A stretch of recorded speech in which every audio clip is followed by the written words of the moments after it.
the thing that almost every entrepreneur, business leader hates, dealing with conflict and tough topics. That's your responsibility. You need to step up. So when you tolerate something or you don't say something, people take that as approval. It's just a natural human condition. And these things are muscles that you can work on improving as a leader that are going to make these conversations way easier. Yeah, absolutely. Welcome to the Built to Lead podcast, where Tyler and I flap our gums and you guys listen. So it's funny to think about talking. I joke about it all the time, but it's just like I literally just get up in the morning and start talking, and I talk all day long.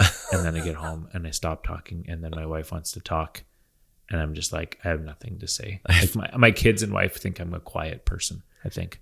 Yeah. Well, and then I'm sure this happens to you all the time.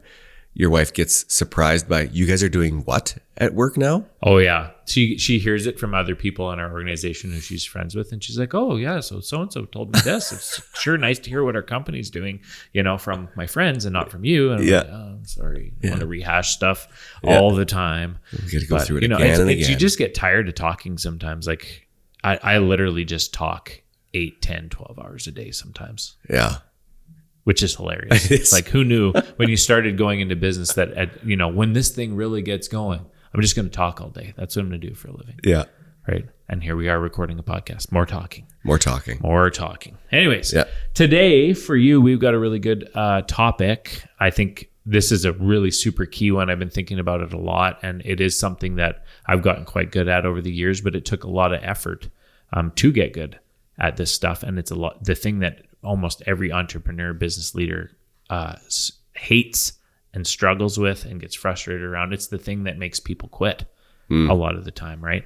So that topic is crucial conversations, dealing with conflict and tough topics. Yeah, I'm gonna walk out because I'm feeling a little bit. You're feeling a little anxious bit tense. There's some about this, so I gotta. No, sit down. Oh, okay. Yeah.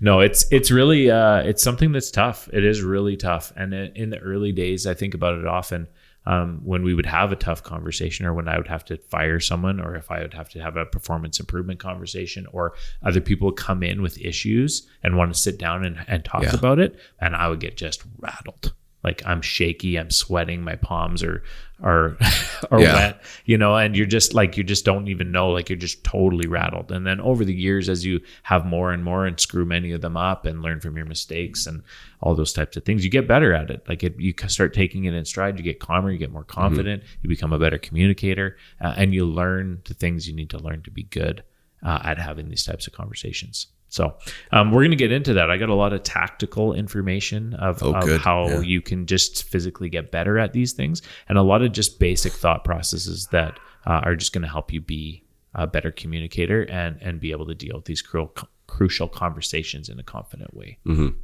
That's great. Yeah. So we're going to start out with, how we do things, right?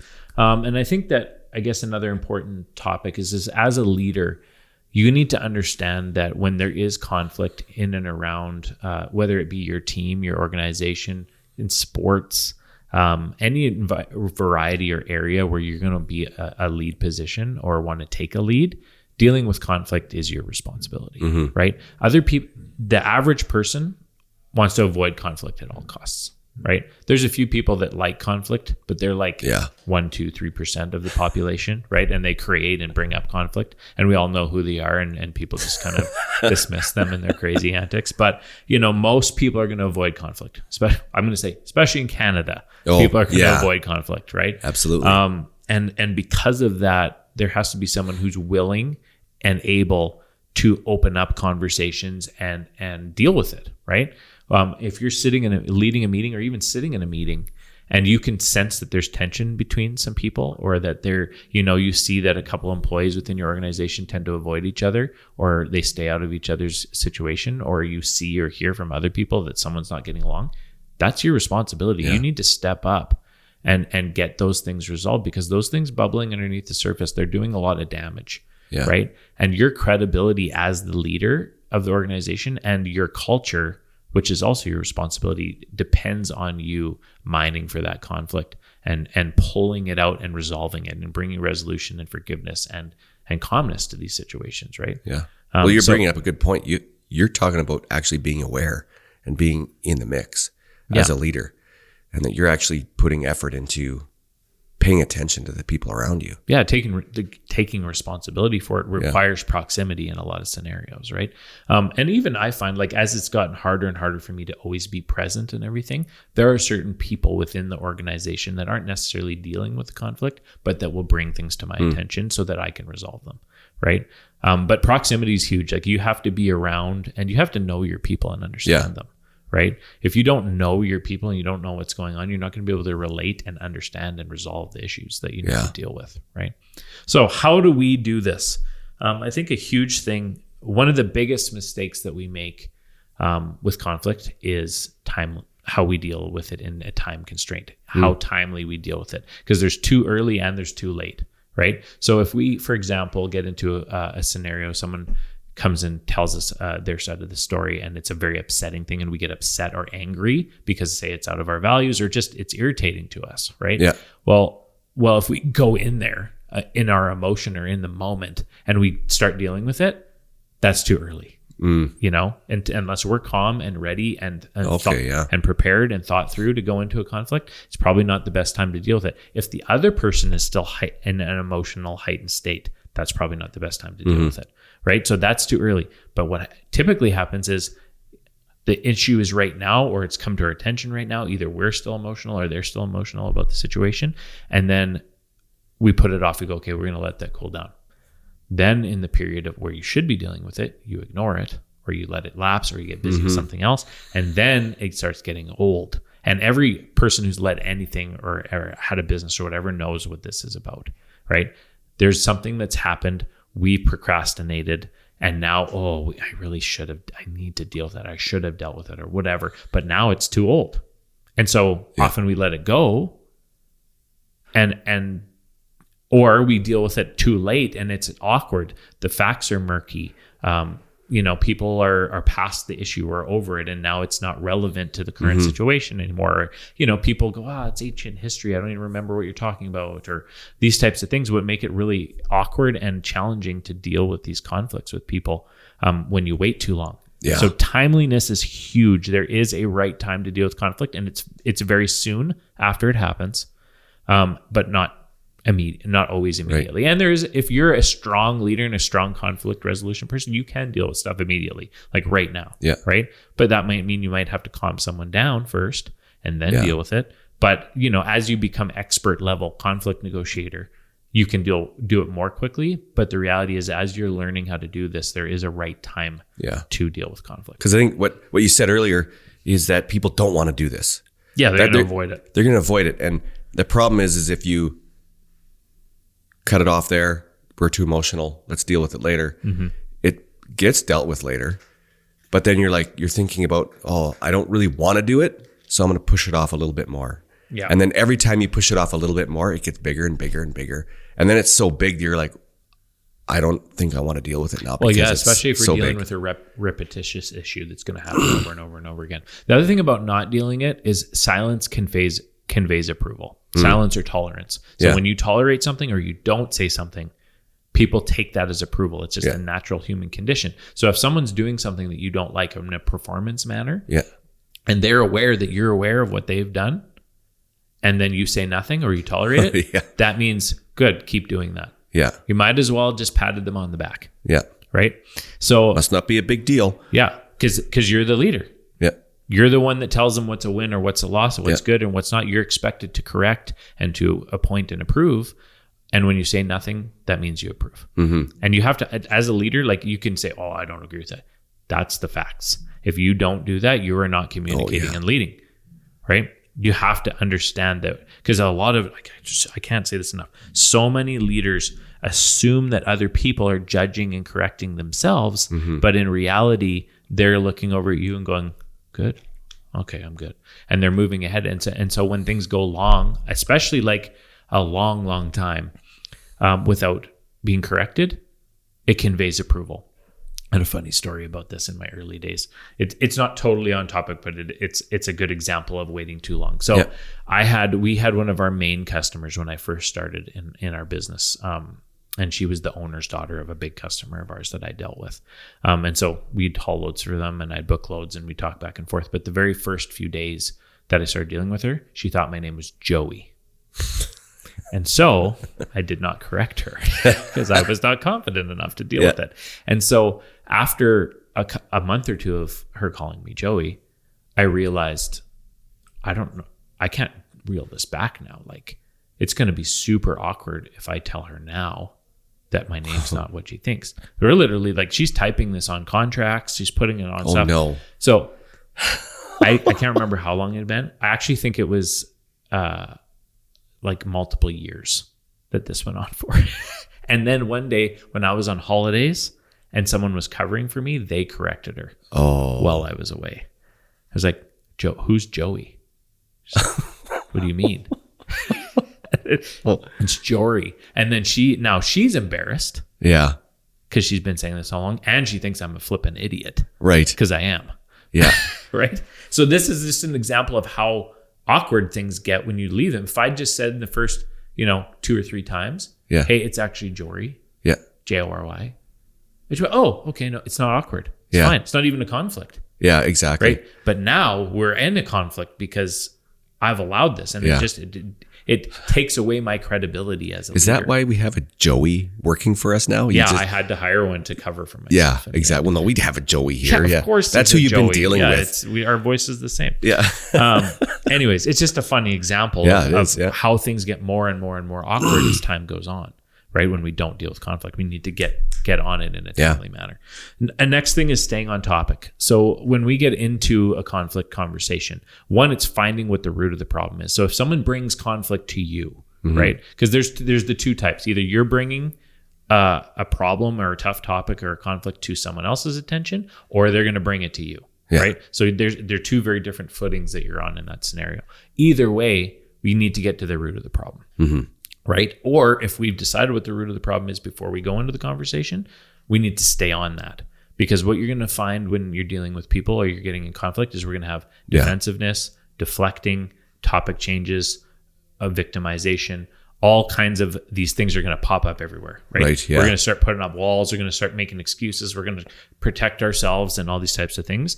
And so we need to be very, very clear on what we're trying to resolve in this conversation, because you'll go into this really hard conversation and then 5 new issues are going to pop up, or mud's going to get slung, or we're going to blame someone else or whatever, which may be real issues. In most cases they are, well, so-and-so was screaming at me and this is why I made this mistake. Oh, interesting. Well, I just found a new nice conflict that I'm going to have to go and deal with, but I'm not dealing with that now.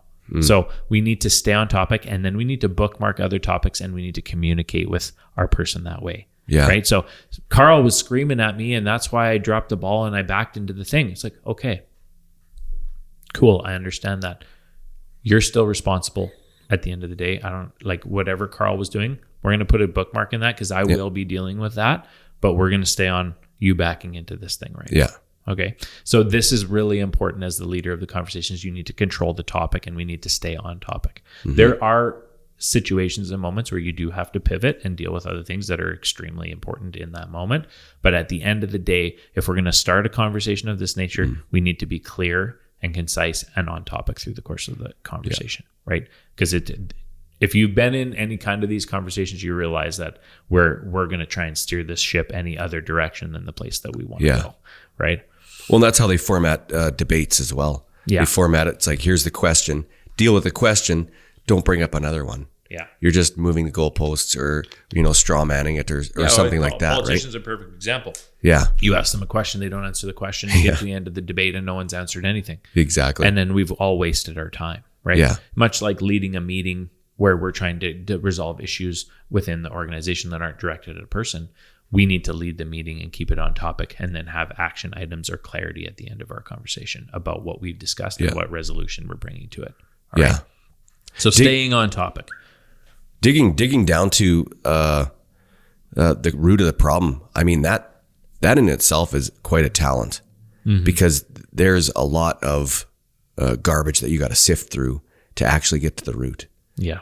Well, and the root is, I'm going to say most of the time, but a high percentage of the time, the root of the problem is rooted in a personal issue. The majority of work conflicts aren't because of work things. They're because of personal things, right? So someone's got a sick kid at home. Someone's fighting with their wife. Someone's has relational issues. Someone's in a financial situation. There's all these other problems that are the deeper issue. And that can even be a distraction. Even if it is the root, we can deal with that, but we still have to go, if I'm saying your performance at work must be this, or else this is going to be the consequence of that. And that's the kind of performance improvement conversation we're having. Well, you can give me all of the reasons and I can understand the roots of the problem. You still need to be clear on the topic of this is what must happen for this to improve and to get better. And then you can support them in all the other things, which are the branches, but we can't lose focus on the main topic. Yeah, absolutely. Right. It's a huge piece of this, right? Because it's things people do wrong. They go in, as the leader, I go in wanting to resolve the bad performance or wanting to resolve a bad attitude or wanting to resolve a poor communication structure. And then we walk out at the end of a 40-minute meeting or an hour-long meeting and going, I actually don't think that's going to be better after that conversation. Or I don't think they understood what I needed out of them at the end of that, because we ended up talking about their mom being sick and their dog having to go to the vet and right? The topic needs to stay the topic. Yeah. Right. The next thing is, and I'm stealing this unabashedly from John Maxwell because he says it often, and I think it's a very powerful thing, is that every person is internally, every follower, every person you come in contact with is going to make 3 judgments or ask 3 questions right away with you as a person, as a leader, as just an acquaintance. And those 3 questions are, do you care about me? Can you help me? And can I trust you? Yeah. Right. These are the immediate impressional things that we're making, questioning about a person as we're kind of sizing them up. Right. And so if we, first of all, we need to make sure those questions are clearly answered by our relationship to that person. If we have a good relationship and a good culture and we've gotten to know the person and we're invested in them and they know the answers to those questions, these conflicts are going to be resolved a lot easier, and you're going to be able to speak and seek correction in another person very well. Or if they're bringing conflict to you and they know that you care about them, that you can help them, and that you can be trusted, then they're going to feel a lot better once they've talked to you about it, right? But if any of those questions is no, we're not going to get very far in any kind of a conflict resolution. Right? If you have ulterior motives, if they know that you don't actually care about them at all, and if you don't have the power to help them, or you're not going to make a difference, then what are we even doing here? Yeah. Right? So every person needs those questions answered some way or another, which means that we need to build rapport, and we need to have relationship and trust with our employees or our people that we're leading, or our teammates, or whatever it be. Right? So we got to, like, when we're going to go into a conflict, we need to think about where we stand with that person on those questions. And if we have any questions there that are unanswered, we need to start answering those questions in the conversation that we're dealing with this conflict. Prepared. We need to be prepared. You don't always have the opportunity to be prepared for a conflict. If you're very good at reading people and reading situations, you're going to know things are coming, hopefully before they come, and be prepared anyways because you're wise. But in a lot of cases, we know a hard conversation is coming up. If we're doing, a very common one is performance improvement plan. So, someone's got an issue. We've maybe had a few comments made in the course of the working environment. Hey, you really shouldn't do that. Or, hey, can you please do it this way? Or, you got to be on time. What these type of comments. And now we're going to go into a more serious conversation about it.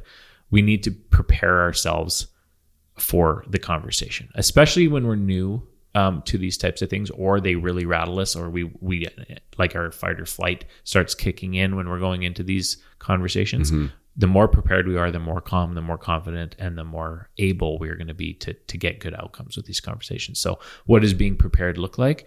It looks like sitting down, taking a few minutes to visualize the conversation, to kind of play it out in our minds so that we can be prepared for anything that might come. A big part of preparing is understanding the other person's perspective very clearly. So taking a moment to put ourselves in their shoes, to understand their challenges and their problems, to understand their concerns or where they might be reserved or push back, anticipate any emotions that might happen. Or do you expect that they're going to come into your office, you're going to bring up the topic and they're going to burst into tears? It's happened to me many times, and I wasn't surprised because I somewhat expected it, right? Or I expect that they're going to bring up the fact that they've just gone through a divorce and they're dealing with all this other stuff. Okay, I do expect that that's going to come up. How I'm going to deal with that when it does come up. Walking through that, and it doesn't take that long to walk through it in your mind. Yeah. But if you do take just a few minutes to sit down and really work through all those things, you can be prepared to deal with those things. You can keep yourself from getting riled up or emotional, and you can keep yourself from getting off topic. Right? So spending time visualizing the conversation and getting a clear understanding of the other person's perspective is huge for doing really good at these conversations. If you just do that, you'll be calmer, and you'll have better control of the conversation, and you'll have way better outcomes just by visualizing and preparing yourself for the conversation. Okay. Last thing on how we do things is you have to believe that these conversations have purpose and that they can have positive outcomes. A lot of people just have this when they're avoiding conflict, or when they hear the word conflict, or they think of having a one-on-one conversation with someone, the instant assumption is that it's going to be negative. It's going to be negative. They're going to freak out. They're going to be upset. They're going to resent me. They're going to this. They're going to that.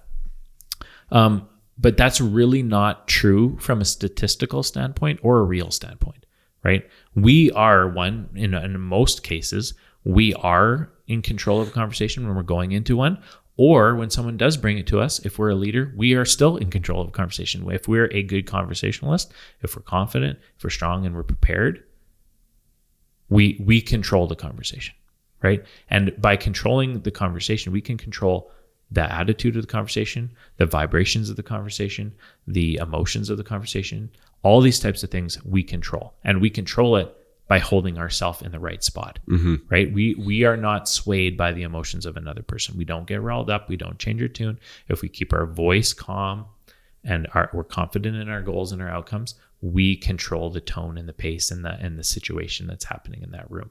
And when we go in believing that and prepared for it, if we go in believing in a positive outcome, I would go in to say that you're going to be 75-80% chance that you come out with a positive outcome. If you go in with a negative outcome, you're probably an equal amount of chance to come out with a negative outcome. You actually manifest into a hard conversation the attitude you come in with. Yeah, people instinctively read someone else's demeanor, energy, however you want to, and they'll reflect it. Yes. That's what people tend to do most of the time. They'll just reflect it. And so if you come in... And so just naturally, not on purpose or anything else. If you come in and you're rattled and you're shaking your thing and you're riled up and you're tense, they're going to be riled up and tense and shaky. Yeah, absolutely. Right? If you come in and you're relaxed and you're chill, your voice is good, you're not shaky, you have a little bit of gentle chat to go in there, or this is a serious conversation and you're serious and you're direct and you're calm, they can also be serious, direct, and calm. Yeah. So you need to control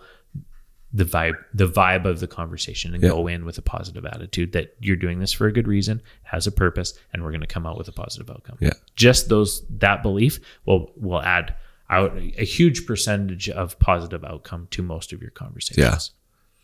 Yeah. And that you don't have to be like super fast in the conversation either. Yeah. Like some people try and rush things. Yeah. And like, obviously when we're having to fire somebody, there is some structure and process to that, because is the end. This is not dealing with a conflict. This is dropping a judgment. And so that kind of conversation can be different, but it's the same thing when it comes to the vibe and the positivity of it. If you come in positive and clear and supportive of the person and they're leaving, you don't need to come in and make it a bad conversation. You can make even firing someone a positive conversation. I've had really nasty firings to which I came in with a really rattled and freaked out and tense. And I've had firings where they were calm and we left on reasonably good terms, and this is how it went. And they still knew that I cared about them, that I could help them, and that they could trust me even after I let them go, right? Even if they were hurt, even if they were disappointed, even if it's not what they wanted. Yeah. Right? You can still convey those things and go in believing that this is still going to be ultimately a good thing. Right? Yeah, absolutely. So big deal. How do others do it? And I would say mostly here, I'm going to focus on how other people do it wrong. Because, some other, like, these things are pretty, in my mind, if you're an experienced entrepreneur, an experienced communicator, a leader, these should be somewhat, whether you can name the reasons why you do things or not, you should somewhat have this stuff figured out. But a lot of people just have a wrong perspective on how you go about doing these sorts of things. And I'm just going to point out them so you can not stumble over the same problems that they do. Right. Yeah. So big one is that they simply put things off too long, which we talked about already. Holding yourself accountable as a leader to the timeliness of how you deal with conflict and not letting multiple conflicts and things build up. That's a big problem. When people are in constant conflict, we have this cortisol situation that happens. Like just the hormones of the people within your organization are going to run high and be ultimately negative. Having underlying conflicts, allowing and tolerating that within your organization is going to massively decrease productivity, massively damage culture, massively hurt retention, all these types of things, right? So we need to deal with things quickly and timely and in a positive manner. Nextly, letting emotions run high, right? Letting people have emotional blow-ups within your organization, allowing like high intensity conversations to happen, and like just letting emotions run high instead of facts leading the way is a major thing that people do wrong. Well, they're just passionate. Okay, we don't respect each other and let our emotions run high and respond out of emotion. When we're responding out of emotion, that's an unhealthy way of dealing with conversations in general, and especially conflicts. So we need to focus on facts and stay calm and not let our emotions drive our communication within our organization. Getting distracted and off topic, same sort of thing. Getting caught in the branches, not having coming in with a clear purpose and leaving with clearly discussed and executed outcomes that we're looking for. Letting things just kind of go all over the place, or not being direct when we bring the conversation to the person. Like we're going to have a conversation, sit down with them, and then we beat around the bush and kind of ask them how they think things are going, and they think they're fine, and then is something wrong, and then you lose your resolve and then don't bring up the problem, and then they leave and they go, that was weird. Like, get your topic figured out, get to the root of the problem, clearly explain what outcomes you're looking for and what you're not happy with.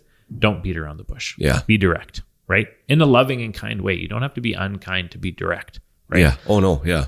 But and ignoring things is not caring and loving for your people. No, right? People go, I don't want to be mean. I don't want to upset them. That is not caring and loving for them. You can try and paint it that way, but it is not the case, right? Dealing with conflict and really trying to support people and help them grow and change for the better is actually caring for them. It's hard work, but it is the right thing to do, right? It's the right thing for your people, and people will respect you for it, right? Okay, next point that I think is really good, and this is an immature leader thing, is that if you avoid conflict, you don't like conflict, you're a normal human. What happens is often you'll wait until you get hyped up or pissed off to deal with a conflict. And you're trying to use that energy to actually convince yourself to go deal with something that's a problem, right? It's like, that's the last straw. Stomp out of my office, and I'm going to go talk to them now. And I've had leaders who operated that way in the past, and it's just super unstable for the people that work under them, because again, their silence has said approval to other people, or that there's nothing wrong, and then out of nowhere they come in raging mad at them. And even if it's not raging mad, but it's just basically laced in anger, you're not going to communicate well. Like even if you feel like you need the hype to be able to deal with the intensity of the conversation, you're not going to be smart on your feet. You're not going to be able to hear the other person out. You're not going to act in a caring way. Like you can't do it in a state of anger, right? Or being hyper intense, right? It's not the way to do it. And I've seen intensity used in a positive manner, in a corrective way, and more so to also hype up or create intensity in other people. But when we're dealing with real issues, it's not a place for intensity, right? Being intolerant of issues doesn't need to be intense. It needs to be clear, right? So don't use anger, hyper emotions to help like jack you up to deal with instances. That's not a healthy way to deal with things. So that's something that I see. And I see that in a lot of different businesses, because people just, they don't deal with it. They don't deal with it. They don't want to deal with it. Don't want to deal with it. And then boom, finally they're okay. That's enough is enough. And then off you go. And then we have these kind of larger than life explosions from leaders or owners on people, and it's upsetting. It's the same thing when people bring conflict to you, where they've gotten enough and is enough, and they come in hyped and angry. okay, well, we need as the leader to get them calmed down and thinking straight and communicating clearly in order to have a good conversation with them, right? Yeah. Allowing people to try and operate out of anger is not clear. And people who do it frequently, part of the problem with anger is that often people have positive outcomes with angry responses, right? Because other people don't like conflict. So when they get hyped up and they get angry and they attack in that scenario, whether it be super high or even mid-level anger, they'll often get the outcome they're looking for. Yeah. Because everyone moves out of the way and they get what they want. Right. Yeah. Which incentivizes them to continue this behavior Yes. over and over again. Right. And that's even why leaders will continue to do it over and over and over again, is because they get the outcome they want. The person's now scared of them and will do what they've said because, well, what if they come and be angry to me again? Well, it's not creating a healthy relationship and culture. Yeah. Even though you did get the positive outcome you're looking for. It's right? a short-term win.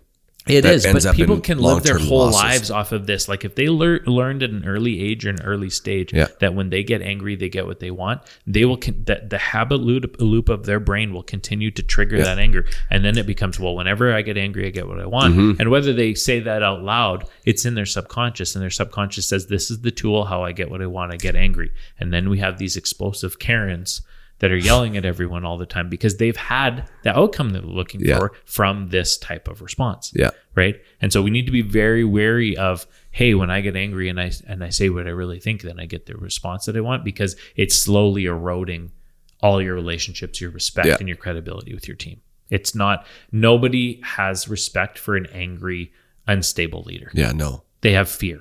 We don't want fear. We want respect. Yeah. Right. So and we want a healthy environment and not a disjointed, broken environment. Some owners and some leaders like this thing where everyone's afraid of them and around them, but they can't figure out why they can't build a strong, enduring, and scaling business. And it's because people are dropping out from under them all the time, or they're only following them out of fear. And so they're not good engagement. They're not high performance. They're not anything. They're just fearful little followers. And it's not the way to build anything wonderful, beautiful, epic, huge, awesome. It's not awesome. Right? Yeah. It's just a house of cards, essentially. Right. Yeah. Yeah. It's never a good thing when you're building that kind of empire where it's just fear-based. Well, you just can't. And I've seen it in a lot of other businesses that I've touched, is that we kind of got to this point and we have a lot of fearful employees that work there that are subservient and respectful to their leadership out of fear. But then they hit a wall because the person at the top has to do everything and hold everyone accountable, because they're not holding themselves accountable. They're just doing it out of fear. Yeah. Right. It's not the way to do it. Practical advice for implementation. So there's a lot of things just about being good, about understanding people, conversations, conflict, resolution, all that kind of thing that's really helpful just to add to your thinking and your process. So number one, I think that we always need to understand that most people just want to be heard and understood. It is like an innate need. We all need to be heard and understood. And so when people bring conflict to you, they don't always need you to do something about it. Like, can you help me is one of the questions, but in a lot of scenarios, it is not the main problem. Right. The main problem is that they're upset about something and they don't feel like anyone cares. Right? Do you care about me? So we need to answer the, do you care about me, and can I trust you, and can you help me? But oftentimes, do you care is all they're really looking for. When people bring you problems that they know full well before they come into your world or into complain, that you're not going to fix or that you can't fix, what do you like? There's no outcome there. Right. It can be frustrating and you don't understand what they want, but what they actually just want is for you to hear them and understand them. Right. And so I would even say up to the range of 80% of hard and tough conversations are just about hearing someone out and understanding that you care. Absolutely. Right. And that you know them.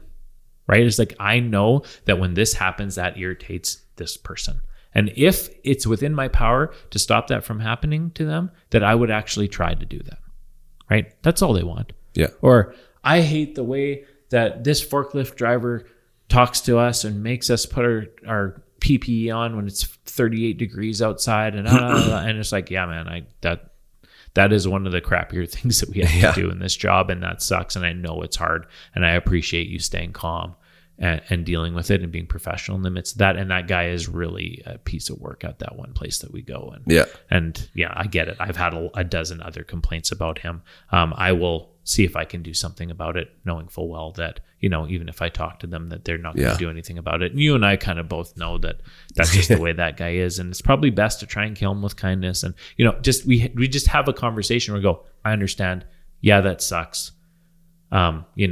Obviously it's not your preference to go there and deal with that. And so I hear you out. And if that makes sense, then we may or may not send you there. But I get it. I do. And I appreciate you dealing with that hard time. Right. 80% of conversations.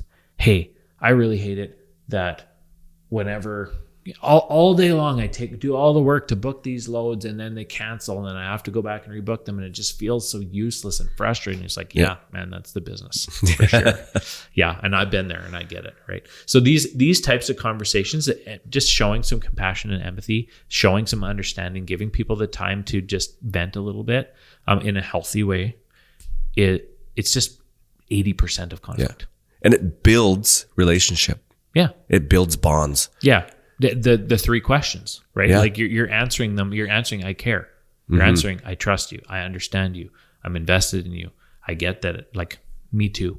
I get it. Right. It's so huge. And then when you understand that as a leader and these things happen to you, you get that that's how a big part of your role is to be able to hear people out and tell them that, it's going to be okay. And I appreciate that you've been through the struggle and that it was hard. Yeah. Right. So many conversations. Right? Absolutely. Big and small. Yeah. Right. Other practical advice. Zig Ziglar. I love this quote from him. When you help others get what they want, they will help you get what you want. And so understanding people's motives is very, very big in dealing with conflict or tough conversations. If people are not motivated or their personality doesn't jive with something, or, it's just understanding humans in general. Right. And so if you understand that they want something or they're going in a direction or they have a goal or whatever it be, and you figure out how to resolve a conflict in a way that helps them get what they want, they're going to help you get what you want. Right. And so when you don't care what other people want and you're a tool, go do what I tell you to do, you're going to just have a lot more conflict. Right. Yeah. And it is a reciprocity thing, is when we do try and resolve conflict and when we do try to make people's lives easier and better, when we do, understand them and care about them and try and help them, they're going to be reciprocity to us. Like, they're willing to help us as well. Right. And so if we are completely selfish in our motives and we always have an agenda with all of these conversations, people are going to see that and are not going to trust us. Right. So help people get what they want. Try to resolve conflicts. It's a reason in and of itself to resolve conflict, is because people don't want to be in conflict. Yeah. Right. A lot of times other people don't want to go and deal with conflict with another person within the organization. So you're going to facilitate it. Well, you're helping them get what they want, which is resolution. Yeah. Right.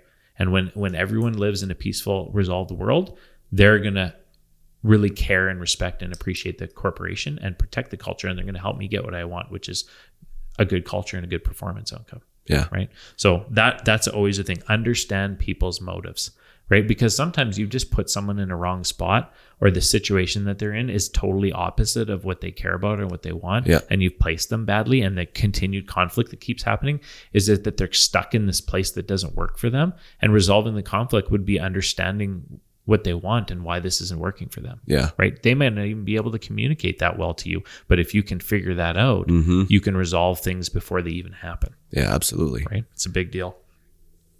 Building rapport, relationships, and respect with your people early. So, if you're having a lot of conflict in your organization, there's a good chance that you are not connecting with people and understanding them and building rapport and respect with them. If you have to build rapport and respect in a relationship with a person at the point of the conflict that you're trying to resolve, you got a lot bigger mountain to climb, right? Whereas when you are in a good standing with your people, when you've operated in a way that is respected, when you generally do resolve conflicts and have had good outcomes with people, that they get easier. Right. Whereas when you have an agenda and you don't actually really care about them and you just want this problem to go away and they can sense that, you're just not going to get the traction that you want, right? So doing it early when people aren't in conflict is going to make the conflict, one, probably not arise in the first place, and two, it's a lot easier for you to speak into people's lives and help correct them. Yes. Even their performance. Like if people respect you as their leader and you bring a problem up to them about their performance, they're going to want your approval. They want you to respect and appreciate them. And so when you explain, hey, I'm not actually really happy with the way that you're operating here, and they respect you and they know you care about them, the chance of them actually changing the behavior to improve is much, much higher. Oh yeah, right? Absolutely. If you're just executive guy from office 2 floors up and you come down and tell a guy how you don't appreciate his performance and you've only talked to him twice ever before, I don't think you're going to get the traction. So another thing with that is actually understanding who should deal with the conflicts, right? So when we get to an organization the size that we are, I actually delegate conflict resolution to the direct report of the people that are in conflict. So I'm going, hey, Kevin, your team, there's 2 people on your team that aren't getting along. You probably know about that. It's time for you to bring them into a room and deal with that conflict. Because Kevin, they both respect you. And they if you tell them that they need to figure this out and that you're here to help them do that, the chances of that conflict getting resolved is much higher because you have rapport and relationship and respect from those people.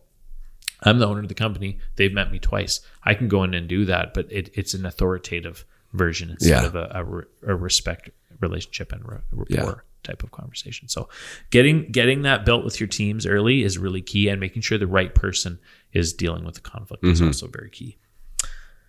And then lastly, on practical advice and implementation is, as a leader, there's tactical things you can do to just be better at this type of stuff. So building up your people skills, learning to read facial expressions and body language and tonality, learning to control your body language, your expressions, your tone, and your attitude in conversations. Like I was talking about coming into a conversation with a calm and confident vibe. Yeah. Right? Where you're vibrating at that confidence level, they pick up on that and they mirror and match your tonality.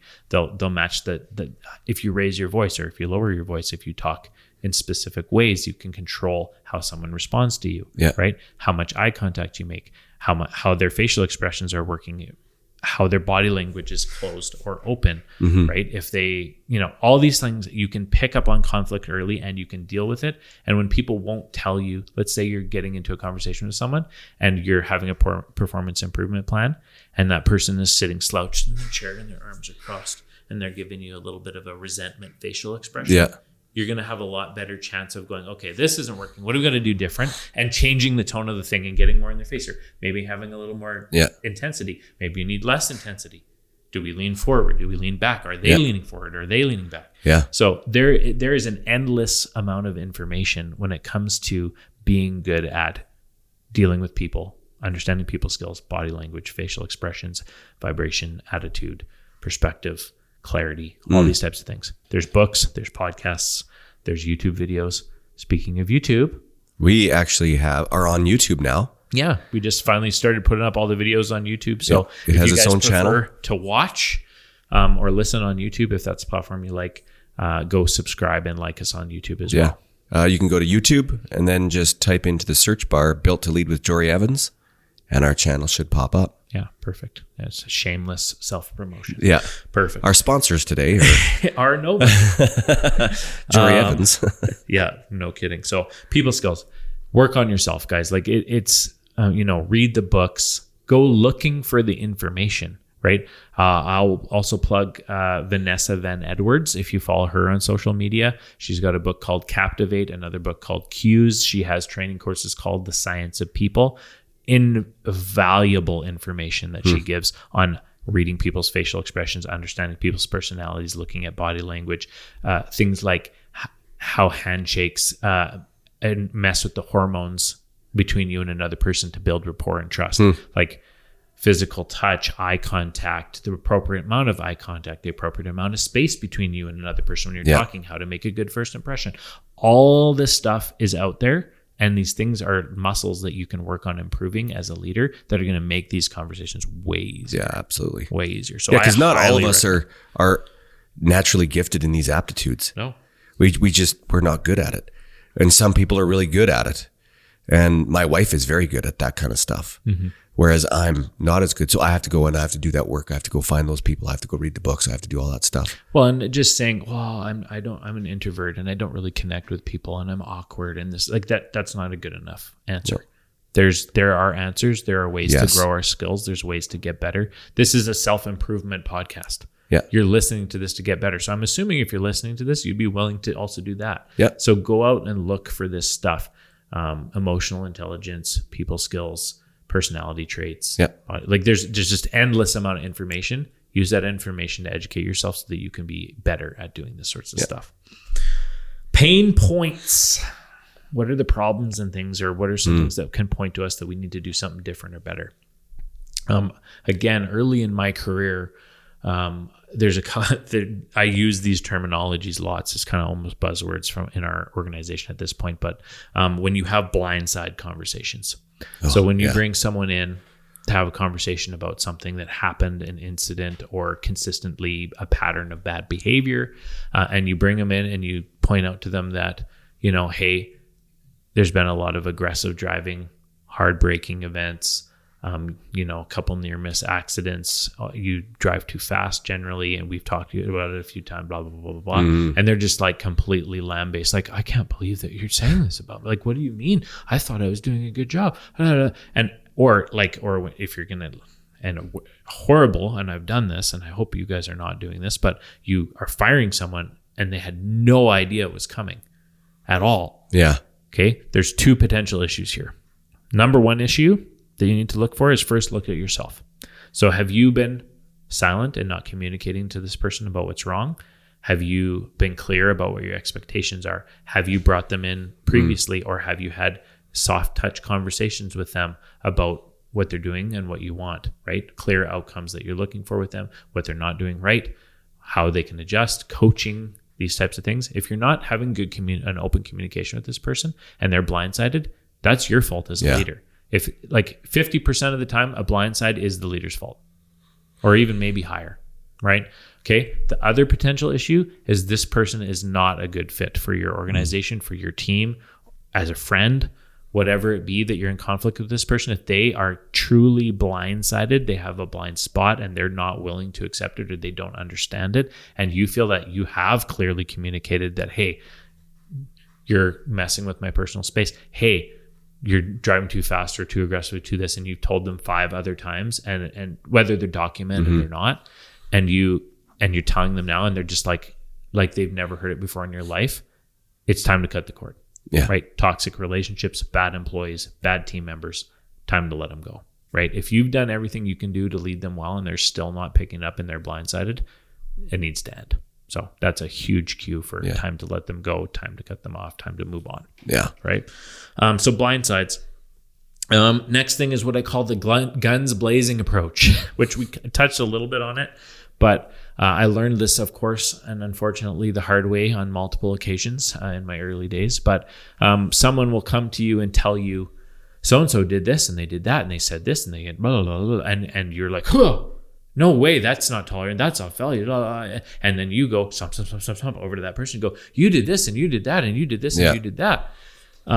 You come in guns blazing and you don't give that person the opportunity to tell you their side of the story before you accuse them of things. Yeah. Okay. Do not do this.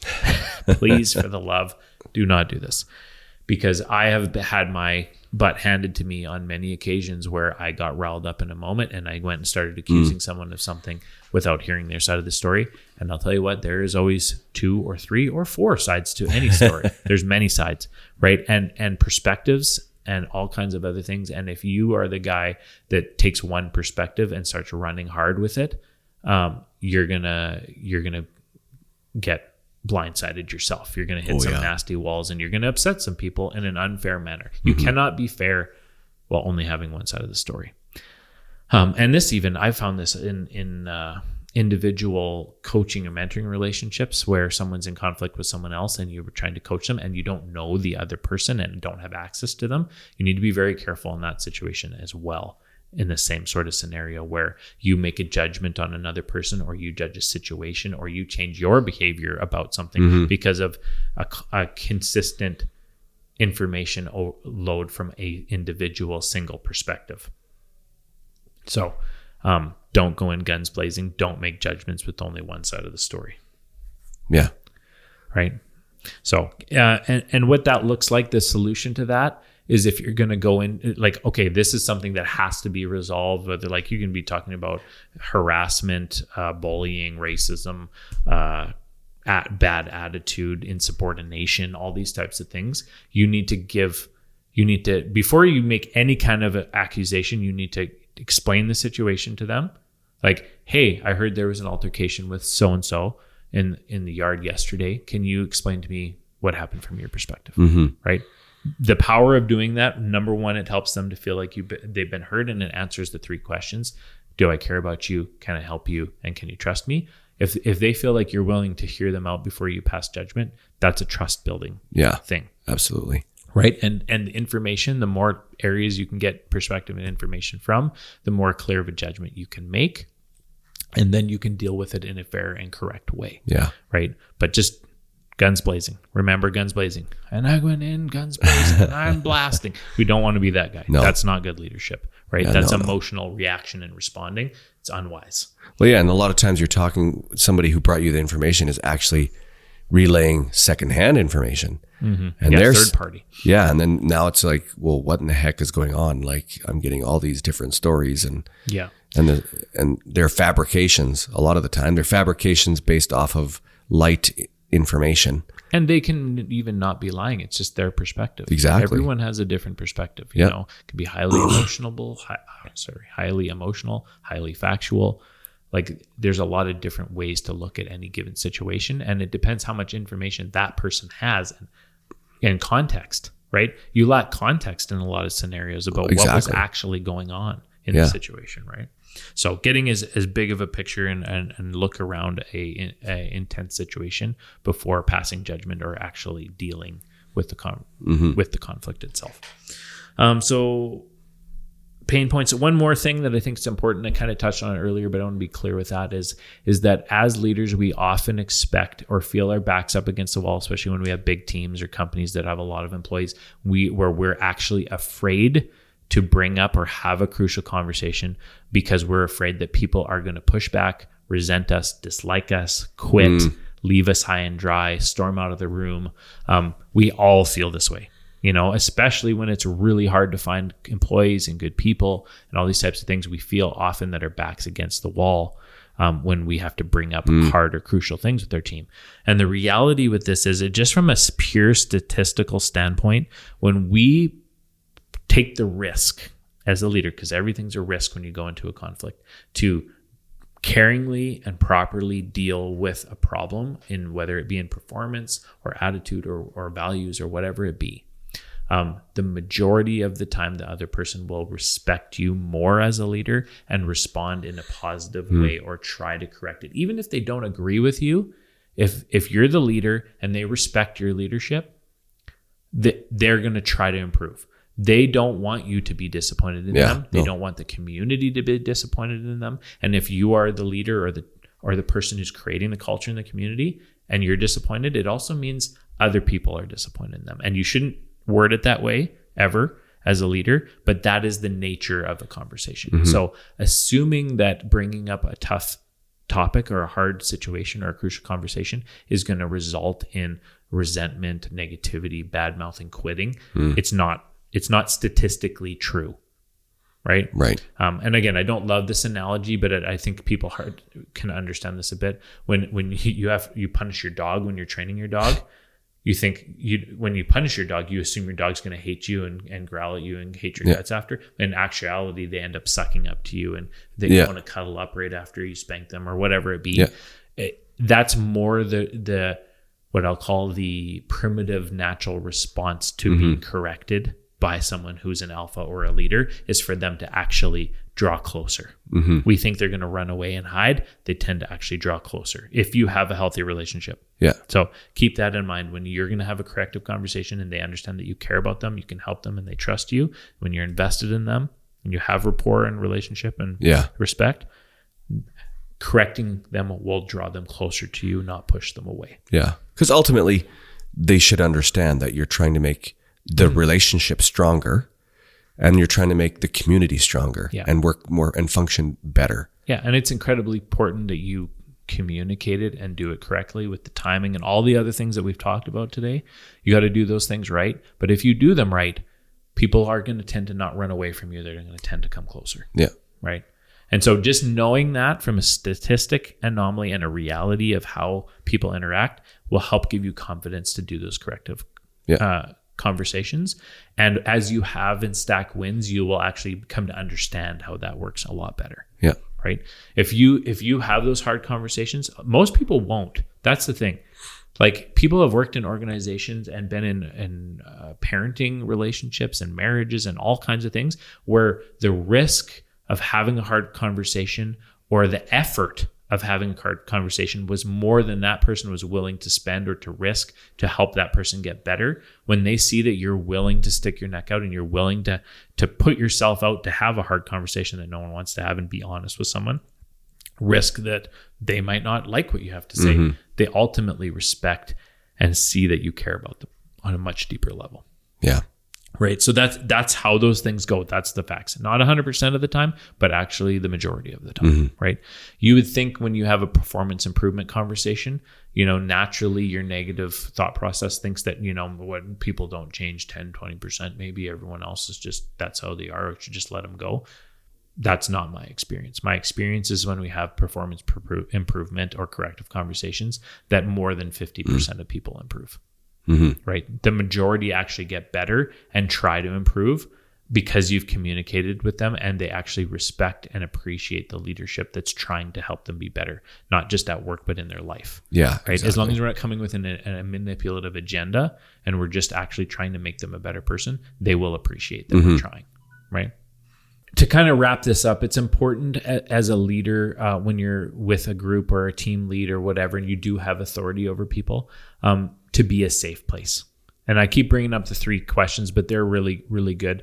Think about, do you care about me? Can you help me? Can I trust you? Think about rapport, relationship, respect.